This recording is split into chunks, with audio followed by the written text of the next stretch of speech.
Ceci est un livre audio autogénéré par Google. Introduction.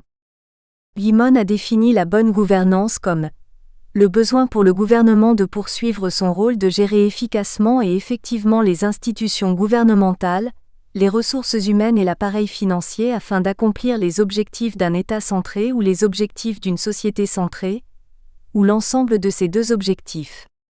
Ce qui freine ou entrave cette bonne gouvernance dans les pays africains n'est, selon Mon, pas un problème d'attitude seulement, mais celui de la manière dont les mécanismes de participation, de consultation et de responsabilité sont institutionnalisés dans la relation entre ceux qui gouvernent et ceux qui sont gouvernés.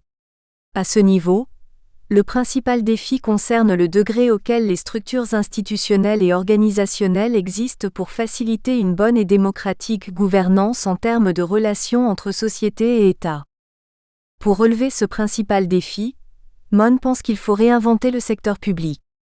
Mais réinventer le secteur public en Afrique, avec pour objectif l'implémentation de la bonne gouvernance dans la gestion de la chose publique au travers de la démocratie, a pour condition sine qua non une décrispation réaliste de la vie politique sur ce continent où plusieurs pays sont depuis les années 90, en proie non seulement à des contestations récurrentes des résultats de différentes consultations électorales, mais surtout déchiquetés par de virulents conflits et violences ethniques dont l'enjeu principal est l'accès au pouvoir politique suprême. Ce pouvoir qui donne à son détenteur un contrôle total sur les ressources politiques, économiques, naturelles, etc. La bonne gouvernance ne saurait ainsi contribuer à long terme à un développement durable en Afrique, c'est-à-dire à une paix positive et perpétuelle, que si les mécanismes de participation au jeu démocratique deviennent une normalité institutionnelle, sociale et politique devant garantir des alternances politiques paisibles. En d'autres termes, la participation et l'alternance démocratique au pouvoir ainsi qu'une réelle séparation des trois pouvoirs restent l'un des meilleurs moyens politiques pour s'assurer une bonne gouvernance et un fonctionnement efficient du secteur public dans beaucoup de pays africains, où la béquille ethnique sert encore d'humus pour les choix politiques et la monopolisation du pouvoir, le clientélisme politique et la corruption à grande échelle. D'où l'actualité de l'opinion de Barack Obama selon laquelle seules les institutions fortes et non les hommes bons ou forts sont les garanties d'une bonne gouvernance. Mon s'est ensuite posé la question de savoir où va l'Afrique, quels sont ses projets, et quels sont les véhicules nécessaires pour nous mener là-bas. On peut répondre sans risque de se tromper, en affirmant que l'Afrique doit s'assurer la paix positive, condition sine qua non d'un développement durable. Mais comment le faire ? En passant sans nul doute par la démocratie, à condition toutefois que la jeune génération de chercheurs africains invente ou réinvente un modèle de démocratie endogène, propre à l'Afrique. Un modèle qui soit en phase avec l'histoire, la culture, les traditions et les savoirs ancestraux africains. L'importation, la transposition, mieux, le copy and paste 1 ou 1 de la démocratie libérale de type jacobin dans les jeunes États africains, où l'institution étatique n'a pas été précédée par l'existence d'une nation avec une conscience nationale pleinement épanouie et où les différents processus de démocratisation sont très récents, a été une erreur politique et sociétale qu'il faut reconnaître aujourd'hui et corriger. Comme le disait Jean-Emmanuel Pondy sur les antennes de RFI, 50 ans après les indépendances, les Africains se doivent de rompre avec les copier-coller et puiser dans les savoirs ancestraux millénaires africains pour s'approprier le passé, le présent et le devenir du continent. Contrairement à ce que pense Alain Didier Olinga, il ne s'agit nullement de réinventer autre chose que la démocratie institutionnelle à l'occidentale. On s'accorde que le choix a déjà été effectué au bénéfice de la démocratie constitutionnelle, du constitutionnalisme libéral. Mais il est important de se rendre à l'évidence qu'au-delà des valeurs universelles et des principes de cette option politique, les démocraties institutionnelles occidentales ont, chacune selon son contexte, développé un modèle de régulation sociopolitique pour articuler et implémenter dans la réelle politique ces valeurs et principes universels. Et c'est ce qu'il faut comprendre par modèle de démocratie qui n'est pas la même chose qu'un régime politique ou un système politique. Le système politique renvoie à une forme de gouvernance. Celle-ci peut être despotique, monarchique, dictatoriale, démocratique, etc. La démocratie en est, selon Winston Churchill, le moins mauvais de tous les systèmes. Le système démocratique a certes des principes et valeurs de base qui le distinguent d'autres systèmes politiques, mais il n'y a pas de modèle universel de démocratie. C'est pour cela que chaque vieille démocratie occidentale a son modèle qui lui permet de mieux gérer, de mieux réguler la question d'octroi et du retrait de la légitimité populaire. Joseph Owona a proposé de s'inspirer des systèmes politiques de l'espace géographique du Cameroun précolonial, pour inventer la solution d'avenir de nos institutions. Et pour lui, la chefferie à dynastie alternative de Balikumba servirait de modèle pour l'alternativité régionale, consistant en une rotation du pouvoir suprême entre toutes les régions du pays. Nord, Sud, Extrême Nord, Ouest et Est, rompant avec le fameux ping-pong Nord-Sud. Mais il faut dire que les questions de la res publica dans l'État moderne, de la légitimité démocratique d'un tel pouvoir tournant et les enjeux partisans, ne trouvent aucune solution dans nos modes d'organisation sociopolitique anciens. En outre, Owona ne dit pas comment le choix du détenteur du pouvoir suprême va s'opérationnaliser, par exemple, avec les partis politiques, dans un pays démocratique, tout en préservant l'élément du démos pour la légitimité. Ne faudrait-il pas, dans l'hypothèse d'Owona, renoncer tout simplement à la République et à la démocratie? Ce qui est quasiment impossible de nos jours. En termes de démocratie et de légitimité populaire, la période de 2010 à 2017 a particulièrement été une période de tous les risques pour l'Afrique. Plus d'une trentaine de consultations électorales, présidentielles, parlementaires et référendaires, ont eu lieu ici et là sur le continent. Dans ces jeux électoraux, on s'attendait à ce que la voix de la majorité des différents peuples appelés aux urnes soit respectée et que les vaincus acceptent le verdict des urnes. Les résultats obtenus montrent qu'au-delà de la belle leçon de démocratie du Sénégal, du Bénin et du Ghana, de l'issue positive de la situation en Gambie et au Rwanda, les spectacles ivoiriens, gabonais, congolais et kényans interpellent à plusieurs égards et mettent les intellectuels africains et africanistes devant un défi majeur qui est celui de la réinvention d'une autre approche de la gestion des conflits ethnopolitiques et d'un autre modèle de démocratie sur le continent africain. Au-delà des jeux des acteurs et de leurs intérêts dans ces différents conflits post-électoraux, il y a un débat de fond non épuisé auquel il faut trouver une solution ou des solutions. Et ce débat reste celui du type ou du modèle de démocratie qu'il faut pour l'Afrique. Au vu du contexte historique dans lequel les jeunes États africains ont émergé durant les années 60, et eu égard à la composition ethnique de leurs différents peuples, il est urgent qu'on se penche une fois de plus sur cette question d'un modèle de démocratie propre à l'Afrique. Plus de 25 ans après la chute du mur de Berlin, le constat général est que le modèle de démocratie libéro-jacobine a montré ses limites en Afrique. Cette forme de poli présente certes des principes qui peuvent s'universaliser.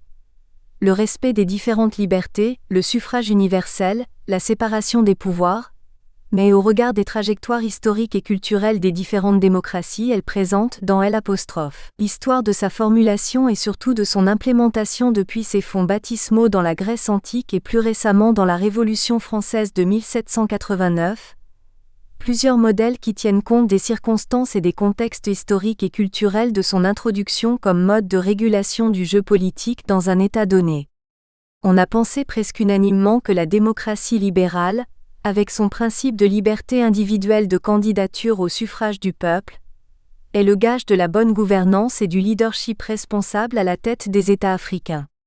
Par la voie du vote démocratique, le peuple devrait désormais avoir la possibilité de sanctionner les dirigeants peu soucieux de la satisfaction de ses besoins fondamentaux tels que formulés par Robert McNamara, Thomas Sankara, Galtung, et auquel Amartya Sen ajoute la notion de liberté.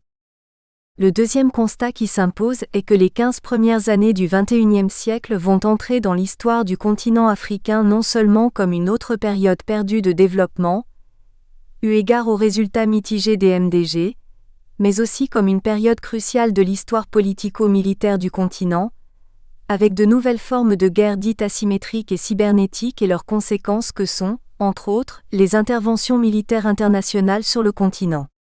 Depuis l'an 2000, l'Afrique a en effet été le théâtre de plusieurs événements dont les impacts et la portée sur l'avenir du continent dans les prochaines décennies et siècles restent à saisir et à comprendre. Des élections contestées Kenya, Zimbabwe, Côte d'Ivoire, rez-de-chaussée Gabon, Guinée-Conakry, Gambie, à la résurgence des renversements des régimes à la fois par la force des armes et par la rue, en passant par l'indépendance du Soudan du Sud, les rébellions armées et la montée en puissance du radicalisme islamique de tendance wahhabiste, Guinée-Conakry, Libye, Mali, RCA, Égypte, Tunisie, Burkina Faso, Nigeria, Cameroun, Tchad, Niger, l'on est le témoin de la caducité de L'. Un des principes fondamentaux du droit international, la non-ingérence. En effet, les principes jadis sacro-saints de la non-ingérence dans les affaires internes des États et de l'intangibilité des frontières consacrées par la Charte de l'Aix-Ouah en 1963 ont été remis en cause avec des fortunes différentes. On est passé de la non-ingérence à la non-indifférence. Le continent africain est ainsi devenu le champ d'expérimentation par excellence de deux concepts adoptés par la communauté internationale. Le principe onusien de R2P, Responsibility to Protect, et le power sharing en temps de violence. Le chèque en blanc que cette communauté internationale a donné à la France pour ses récentes interventions militaires sur le continent, en Côte d'Ivoire avec l'opération Licorne, en Libye avec l'intervention franco-britannique, au Mali avec l'opération Serval et en RCA avec l'opération Sangaris, le G5 Sahel, fait dire à certains observateurs que la France-Afrique que certains tenaient pour morte ne s'est jamais aussi bien portée et manifestée durant les 30 dernières années. Que cette hypothèse, distillée dans l'opinion publique par la chaîne de télévision Afrique Média et les différents réseaux sociaux, soit infirmée à l'analyse ou pas, l'évidence demeure que ces interventions françaises sur fond d'ingérence humanitaire ont été rendues possibles et parfois nécessaires par l'incapacité légendaire de nos États à résoudre une équation sociopolitique à trois inconnues, à savoir, maintenir l'intégration, la cohésion et l'unité nationale, rendre possible la participation et l'alternance démocratique, assurer la satisfaction des besoins fondamentaux des citoyens, par une juste redistribution des ressources politiques et économiques entre les groupes ethno-régionaux ou religieux, qui servent de base identitaire aux différents peuples dont la souveraineté en termes d'octroi et de retrait de la légitimité politique à ses dirigeants n'est plus qu'une coquille vide. La troisième erreur, qui est le corollaire des deux premières, est l'option prise depuis le début des années 1990 pour le power sharing, partage du pouvoir, entre ceux qui veulent arriver au pouvoir, y compris par les armes, et ceux qui cherchent à monopoliser le pouvoir pour s'y maintenir même au prix de l'instrumentalisation de l'ethnicité et des massacres organisés des populations indociles. Les accords d'Arusha en 1993 relatifs à la crise rwandaise aux accords politiques de Ouagadougou en 2007 s'agissant de la crise ivoirienne, en passant par les accords de Sun City en 2002 concernant la rez-de-chaussée, le Zimbabwe et le Kenya en 2008, le power sharing a montré ses limites en tant que méthode de résolution des conflits ethno-politiques et partisans dans le jeu démocratique en Afrique. Il faut donc un modèle alternatif qui va non seulement prévenir l'escalade des conflits en amont, mais aussi servir de moyen efficace de sortie de crise en cas de contestation des résultats électoraux sur fond d'ethnicité ou de rébellion armée.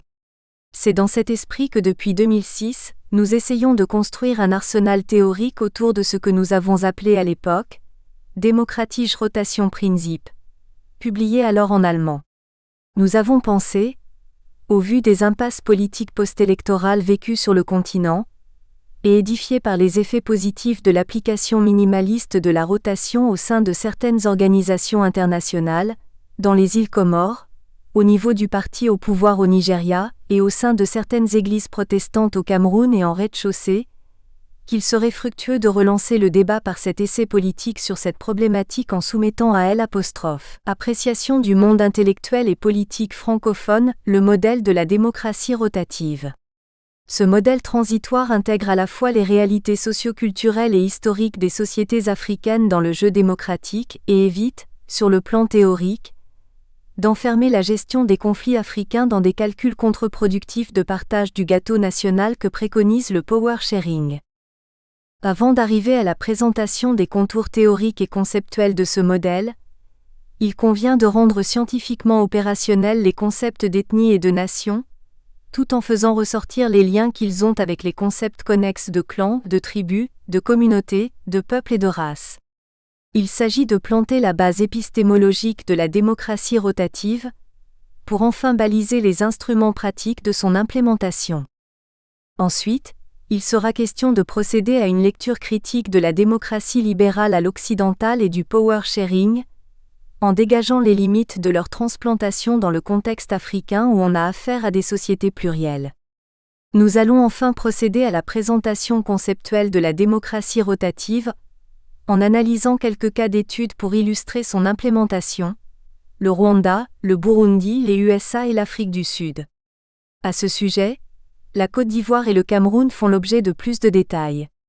Ces deux pays sont choisis comme cas d'étude pour montrer comment la démocratie rotative aurait pu aider, dans le cas ivoirien, à éviter la crise, et comment elle aurait constitué, contrairement aux outcomes des APO, accords politiques de Ouagadougou, une issue de transcendance et de transformation du conflit qui a opposé Laurent Gbagbo à Alassane Dramane Ouattara, avec une résolution à la zéro-somme au profit du dernier qui a tout gagné et aux dépens du premier qui a tout perdu, transcendance négative.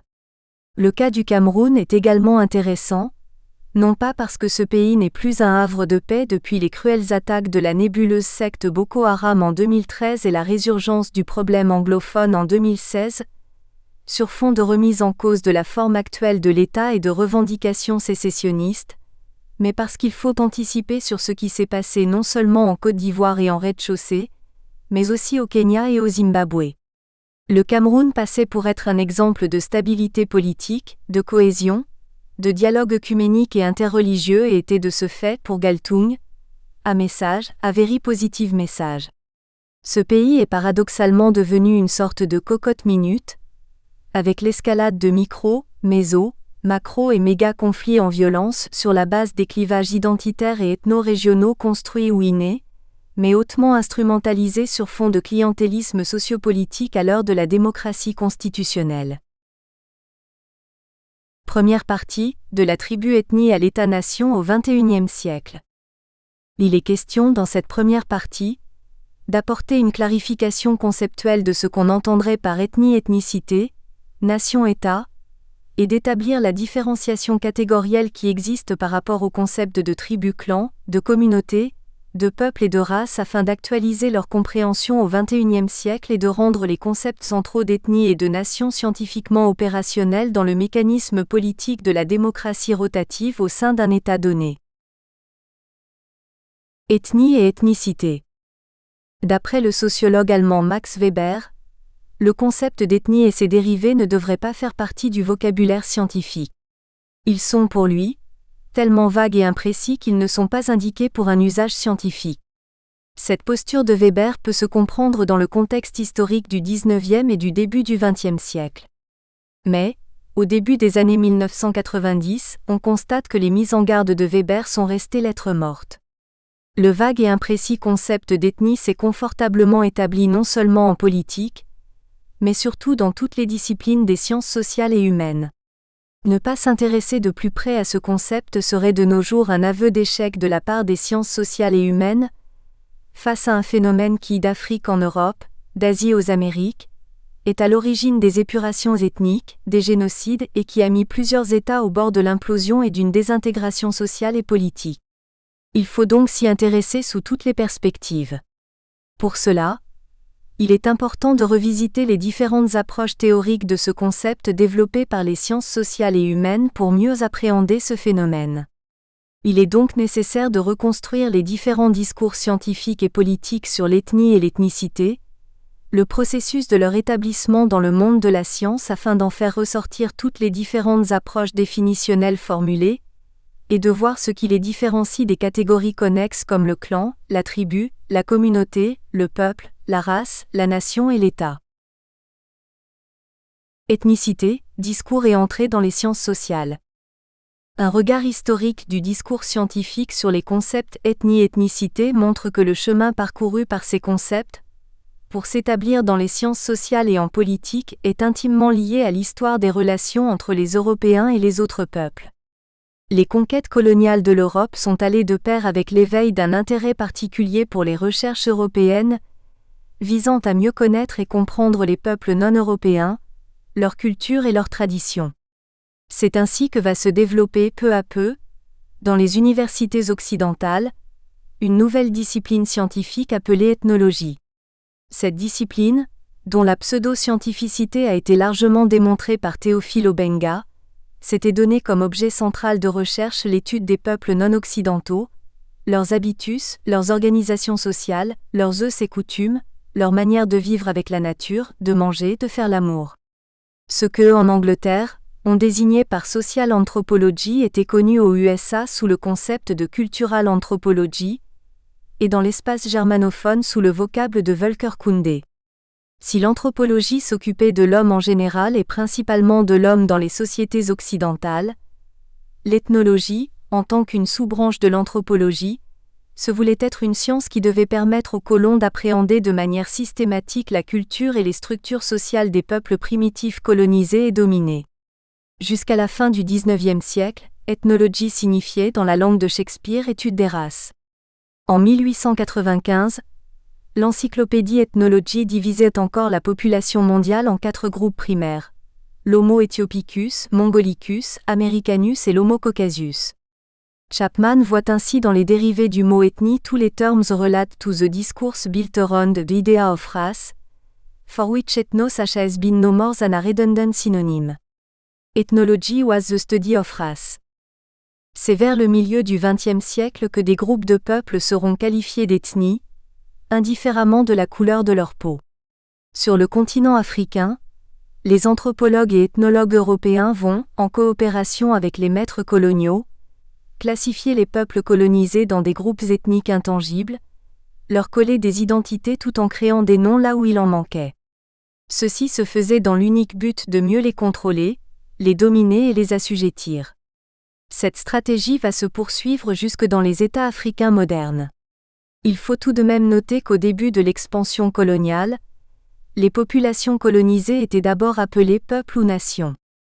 C'est avec l'expression des réelles intentions de la politique coloniale, ces structures de domination et d'exploitation que le mot tribu, tribe, entre dans l'usage politique et dans le vocabulaire des anthropologues et des ethnologues. Dans les années 40, il se produit un déplacement graduel du concept de tribu vers celui de groupe ethnique. Cette classification des agrégats sociaux en groupes ethniques a été un aspect du discours sur l'ethnicité, et les recherches scientifiques sur le comportement des groupes par rapport à leur identité commune en ont constitué tout un autre.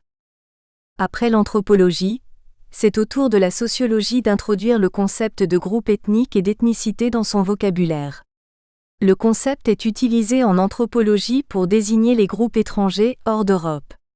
Mais en sociologie, le concept renvoie à l'étranger à l'intérieur de son propre groupe. Dans Wirtschaft und Gesellschaft, Max Weber utilise ce concept dans une connotation plus universelle malgré les réserves par lui émises par rapport à son intégration dans le vocabulaire scientifique. Poutigna et Streff-Fenard font remarquer qu'à partir de ce moment, les désignations de tribus et tribalisme ne font plus l'unanimité dans le milieu des anthropologues occidentaux, car les termes tribu et tribalisme sont vivement critiqués pour des visions stéréotypées et péjoratives des Africains qu'ils charrient et de nombreux anthropologues proposent de les rejeter au profit des termes d'ethnie et d'ethnicité appliqués indifféremment à toutes les sociétés. Le concept d'ethnicité exprime dans cette optique l'unité d'un phénomène social universel et omniprésent. Il faut noter que c'est d'abord dans la sociologie anglo-saxonne, et principalement dans le milieu de la sociologie américaine, que l'usage du terme ethnic group s'est établi. Jusque-là, il ne perd pas totalement son caractère d'infériorisation des groupes minoritaires par les groupes dominants et ou majoritaires. Les minorités sont des sous-catégories sociales. On pensait que l'existence des groupes ethniques était un phénomène passager, car il devrait y avoir assimilation dans le processus de modernisation des sociétés. Au niveau des recherches de terrain, il y a eu un léger changement de paradigme dans les objectifs de la connaissance, surtout en ce qui concerne les anthropologues anglais qui travaillent sur l'Afrique. Au-delà du centre d'intérêt traditionnel de l'anthropologie, l'interaction entre les groupes ethniques en rapport avec les changements sociaux, les migrations et l'urbanisation deviennent également un domaine de recherche. Dans les années 60, l'intérêt porté à l'ethnicité était dû à son enjeu et à son impact politique dans les jeunes États nouvellement indépendants. Au même moment, la sociologie américaine commence à considérer les groupes ethniques comme des éléments constitutifs d'une société moderne. Les recherches ne se limitent plus seulement aux comportements internes des groupes ethniques, mais s'étendent beaucoup plus à l'interaction sociale des groupes ethniques entre eux-mêmes et entre les groupes et l'État.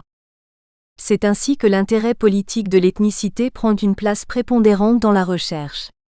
C'est ce qui provoque cette remarque de Thomson: New journals devoted to the ethnicity proliferated, universities established ethnic studies program by the SCORE. En 1975, Glaser et Moynihan publient leur célèbre volume intitulé Ethnicity, Theory and Experience, dans lequel ils démontrent que le concept ethnicity est apparu dans les publications scientifiques dès les années 50.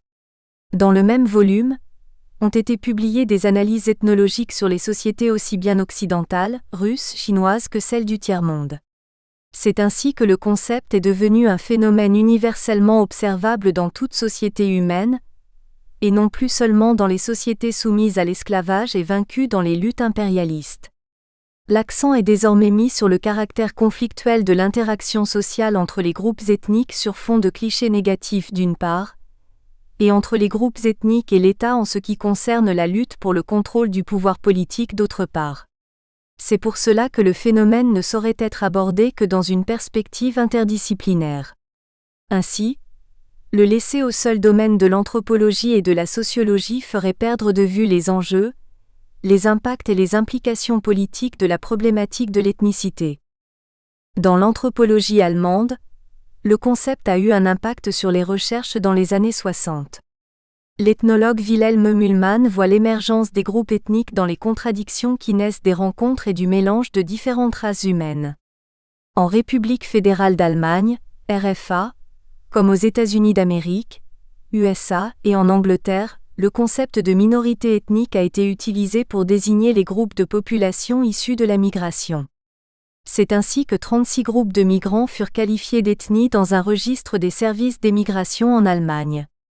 La récupération par les xénophobes et l'extrême droite politique ne s'est pas fait attendre, et a donné au concept une connotation politique en lui conférant un enjeu électoral majeur en termes de politique d'intégration ou d'exclusion des immigrés dans les sociétés industrialisées.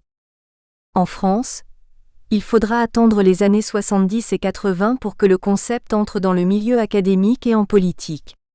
Jusque-là, le concept n'avait pas encore l'importance dont il jouissait dans le monde scientifique anglo-saxon. Poutignard et Streff-Fenard établissent clairement que le terme d'ethnicité est d'un usage tout à fait nouveau dans la littérature scientifique de la langue française.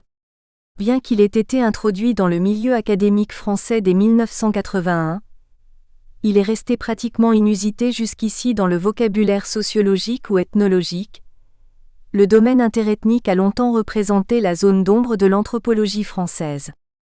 Il trouve les raisons de ce retard dans le manque d'intérêt que l'État français porte à cette branche de la recherche scientifique. Ce qui a eu pour conséquence le manque de subventions publiques pour mener des analyses sur les interactions entre les groupes ethniques et les relations qu'ils entretiennent avec l'État. Il faut aussi dire qu'au vu du dogmatisme jacobin et de la légendaire unité voire l'unicité de la grande nation française, un discours scientifique sur la diversité de la population française n'avait aucune chance d'avoir une audience académique et politique. Le discours sur les groupes ethniques et l'ethnicité était de ce fait ignoré et étouffé sur tous les plans. Cet étranglement de la recherche sur le phénomène des groupes ethniques et de l'ethnicité en France a eu des répercussions dans les anciennes colonies françaises, où les groupes ethniques allaient être littéralement sacrifiés sur l'autel de la construction des nations naissantes et allaient par la suite devenir un enjeu de pouvoir avec l'avènement de la démocratie. Par exemple, et comme beaucoup de ses homologues pères de la nation, le premier président du Cameroun a exprimé clairement cette option politique influencée par la métropole en 1964 comme suit. L'unité nationale veut dire qu'il n'y a sur le chantier de la construction nationale, ni Ewondo, ni Douala, ni Bamileke, ni Boulou, ni Fulbe, ni Bassa, etc. Mais partout et toujours des Camerounais. Les questions de savoir qu'est-ce qu'un Camerounais, à quoi cela renvoie-t-il d'être un Camerounais ou bien par quoi les Camerounais se reconnaissent-ils et se distinguent-ils des Ivoiriens et des autres, sont restées sans réponse durable. Il fallait leur donner un contenu et des repères pour une croyance mythique nécessaire au sentiment patriotique et à la construction du vivre ensemble. C'est la fin de la guerre froide qui marque un tournant dans l'intérêt porté au concept de groupe ethnique et d'ethnicité, surtout sur le plan politique dans les pays sous-développés. Les milieux académiques ne vont pas être en reste. La sociologie et les sciences politiques vont totalement investir ce domaine de recherche qui, jusque-là, semblait être la chasse gardée des ethnologues et des anthropologues en majorité anglo-saxons. En sciences politiques, les concepts de groupe ethnique et d'ethnicité vont être d'autant plus importants qu'ils sont au centre des nouvelles perspectives d'analyse sur les causes des conflits qui jadis étaient très souvent catalogués comme le prolongement du conflit idéologique entre l'Est et l'Ouest, connus chez Berkovitch comme des guerres civiles internationalisées ou chez Galtung comme des méso-conflits intra-étatiques à coloration macro et méga. Avec la fin de la guerre froide, l'ethnie-ethnicité offre de nouvelles clés de lecture des conflits non pas seulement en Afrique, mais un peu partout où la division idéologique rimait avec les zones d'influence. Nous en avons pour preuve le nombre d'instituts de recherche et de journaux qui vont mettre les concepts de groupe ethnique et d'ethnicité au centre des nouveaux projets de recherche. Nous espérons que vous avez apprécié cet aperçu. Pour continuer à écouter ce livre audio sur Google Play Livres, utilisez le lien dans la description de la vidéo.